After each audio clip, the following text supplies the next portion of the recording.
I want you to picture this with me. Imagine we're looking at a scene, but it's shot in this stunning, almost hyper-real 4K heritage style. The air itself feels ancient, and you can smell the damp earth after a light rain. The camera slowly, smoothly pushes in, focusing on a single rose. It's growing, almost impossibly, right in the middle of a thicket of sharp, hostile thorns. And the petals, they're this deep, passionate red, but their edges are softened, almost kissed with the white glint of morning dew. You see, the thorns aren't just in the background, they're woven into the rose's very existence. And in the air, you can almost feel these two immense energies meeting. First, the searing, focused intensity of Isaac, a presence that feels like the heat shimmer coming off a desert floor. And then, there's the refined, intelligent grace of Rebecca, a presence that doesn't cool the heat down, no, but gives it shape, gives it purpose. This isn't just some historical tableau, it's a living, breathing diagram of one of the universe's deepest, most profound secrets.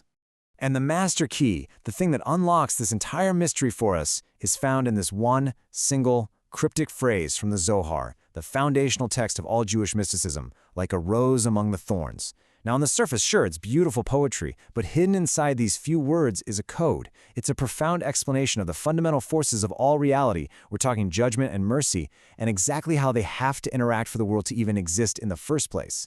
And this brings us right to the heart of our entire explainer, the central question. See, it's not just about survival. I mean, a rock can survive among thorns, right? But a rose does something totally miraculous. It grows from the exact same soil, it's surrounded by the exact same harshness, and yet it transforms that whole environment into something beautiful. So the question is, how? How does the rose not only withstand the thorns, but actually harmonize them? How do these two forces that seem like total opposites, embodied by Isaac and Rebecca, come together to create a world that's both stable and sustainable? Okay, so let's dive into this. Here's our roadmap. First, we're going to look at the architecture of judgment to really understand Isaac. Then, we'll meet the queen's counterpart, Rebecca. From there, we'll unlock the secret of sweetening that happens in their union. And then we'll see how this whole thing is really a blueprint for everyone. And finally, we'll discover how we can use this for balancing our world. All right, so to really get a handle on this union, we have to start by understanding the forces themselves. And first up is that raw, untamed power that actually requires a partner in the first place. We're starting with the cosmic force of judgment. So in the Kabbalistic system, this force is called Gevurah. It translates to severity or power. Now, it is absolutely crucial to understand this. Gevurah is not evil. Not at all. It's the cosmic principle of limitation, of definition. Think about it like this. Imagine a river. Without the riverbanks, the water is just a useless, destructive swamp, right? Gevurah provides those banks. It's the structure, the boundaries, the containment that lets energy have direction and purpose. It's the force in the universe that says no, that creates distinctions, and that upholds the absolute law of cause and effect. It is pure, unfiltered justice. And Isaac. Isaac is the perfect human personification of this force. He embodies Gevurah in its most potent, most concentrated form. He is the pure, unmitigated fire of the law. His entire essence is strict, unyielding judgment. You have to remember, after the boundless, infinite kindness of his father Abraham, the universe needed to contract to create structure, and that immense, fiery energy manifested as Isaac. And this slide, it just lays out that cosmic polarity perfectly. On one hand, you've got Isaac's father, Abraham.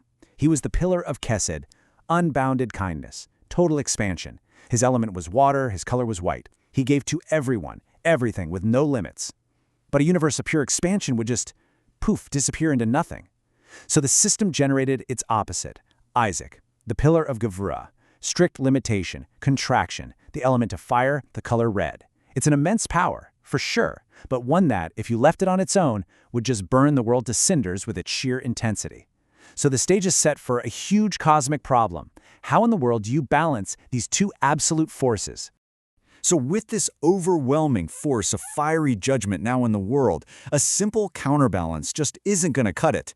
The system requires a very specific kind of partner, one literally engineered to handle this fire without being completely destroyed.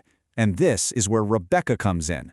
See, she isn't just Isaac's wife, she is the cosmic necessity, designed from the ground up to pair with his immense power. Rebecca embodies the Sephirah of Malchut, which means kingdom. Now, Malchut is the final, the 10th Sephirah. It's unique because it has no light of its own.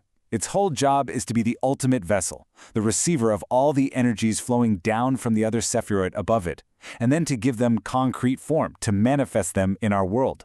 It's often called the Queen, the Earth, the Shekinah. That's the divine feminine presence that makes the abstract completely real. It's the interface between the divine and the physical. Okay, now here's a really critical and maybe a little counterintuitive mystical principle. To balance the intense fire of Isaac's Gevurah, you can't just throw water on it. That's not how it works. A direct collision of pure chesed, pure kindness, and pure Gevurah, pure judgment, would be a catastrophic explosion. So the solution requires a partner who emerges from the same domain of judgment. Rebecca has to be rooted in the world of Gevurah to even be in the same room with Isaac, energetically speaking. You could say she has to be made of a fire-retarded material in order to handle and refine his fire. And this isn't some new idea.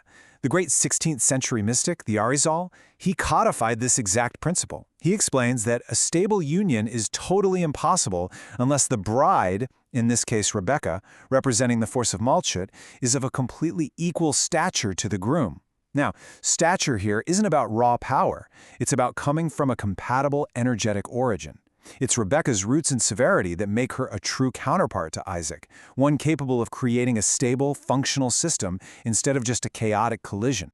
Okay, we've laid the groundwork. We understand the forces, we understand the players. Now, we're going to descend into the sod, the secret level, to understand the precise mechanics of how this union actually works. We are about to decode the Zohar's metaphor of the rose and see exactly how judgment gets sweetened into mercy. All right, so what's really fascinating here is we start with the number 5. The Zohar teaches that the rose, which remember is Rebecca or Malchut, sits on 5 strong leaves. Now, these are not just any old leaves. They represent the Chamesh Gevurot, the 5 harsh judgments. This is the mystical confirmation of what we were just talking about. Her foundation, her literal support structure, is rooted in the world of Gevurah, in the world of judgment. She is being held up by the very same forces she is meant to transform. But, and this is a huge but, while her foundation is those 5 judgments, her expression is something else entirely. The rose itself has 13 petals, and in Kabbalah the number 13 is forever linked to the 13 attributes of mercy, the Midat HaRahamim. So, you see what's happening? While she is grounded in the world of strict law, her manifestation, what she actually shows to the world, is pure compassion and mercy.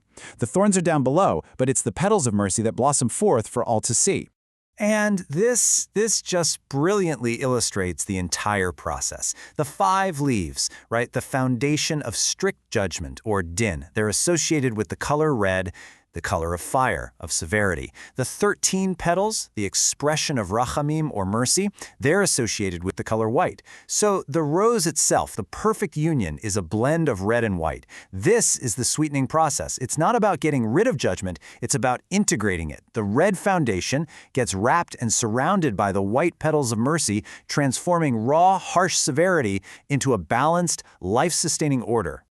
Okay, I know this can all sound pretty abstract. So let's try to translate this ancient mystical diagram into a modern analogy that we can all get our heads around.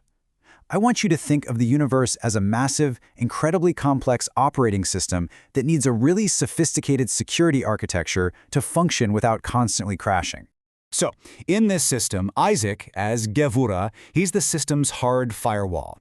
He enforces absolute binary rules. If this, then block. Period. And it's essential for security, for structure, but it's totally inflexible.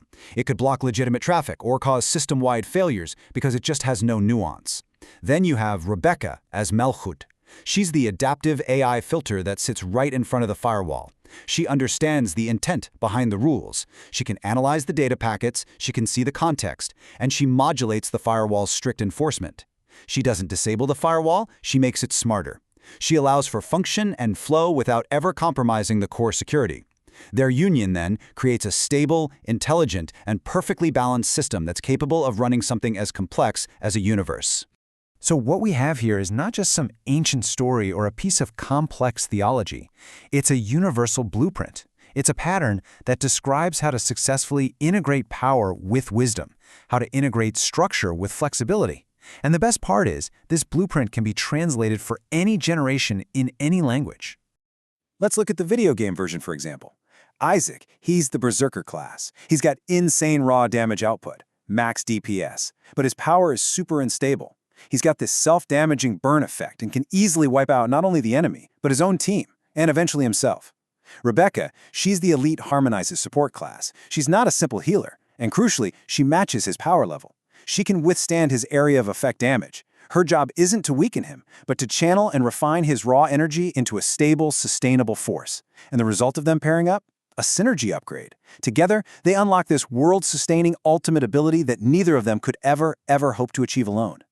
And beyond just the video game analogy, we can see this on a much grander scale.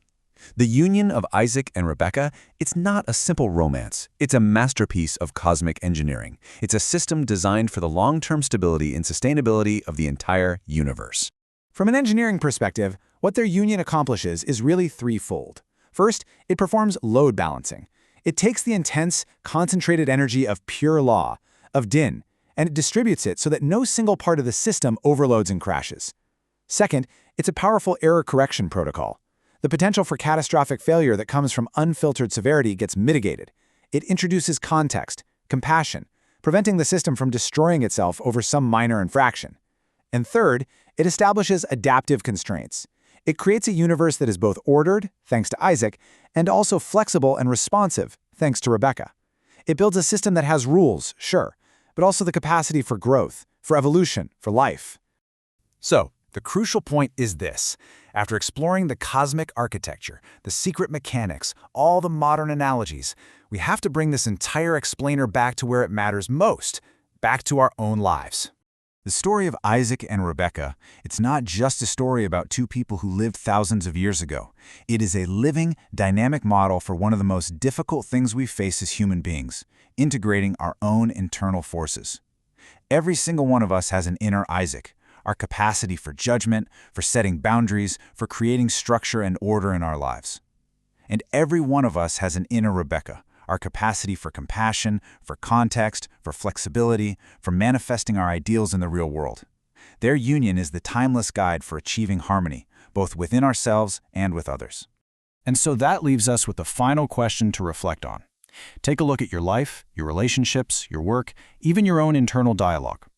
Where is there an area of pure, harsh judgment, the thorns of severity, that's causing burnout or destruction? And how can you, like Rebecca, consciously introduce and wrap those thorns with the 13 petals of mercy? Not to eliminate the structure, but to sweeten it into something that is both strong and life-giving. Thank you for joining us for this complete journey through the Part As.